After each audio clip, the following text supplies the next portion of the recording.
সম্মানিত দর্শক মণ্ডলী, আমরা যাচ্ছি জান্নাতুল মুআল্লার পাশে অবস্থিত মসজিদে জিনে।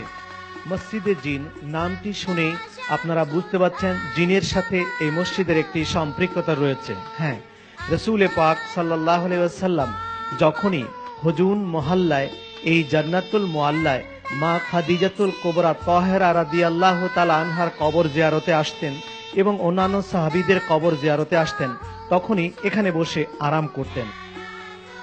পরবর্তীতে জিনদের সাথে এখানেই পরিচয় হয় মহানবী সাল্লাল্লাহু আলাইহি ওয়াসাল্লামের।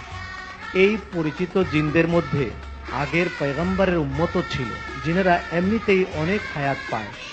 পরবর্তীতে জিনদের সার্বিক কাজকর্ম এখানেই হতো, তাদের বিচার, তাদের সমস্যা, তাদের বিধান, তাদের পরামর্শ, তাদের ওয়াজ নসিহত হুজুর সাল্লাল্লাহু আলাইহি সাল্লাম এখানে এসেই করতেন। এখানে তাদের নামাজের ইমামতিও করেন। এই সেই মসজিদে জিন।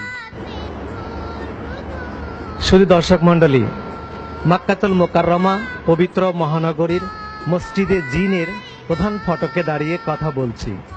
মহানবী সাল্লাল্লাহু আলাইহি ওয়াসাল্লাম রাহমাতুল লিল আলামিন শুধু মানুষের নবী ছিলেন না, তিনি জিনেরও নবী ছিলেন। রাহমাতুল লিল আলামিন শুধু মানুষ জিন কেন, মাখলুকাত বলতে, সৃষ্টি বলতে যা কিছু বোঝায় সকলেরই তিনি নবী ছিলেন।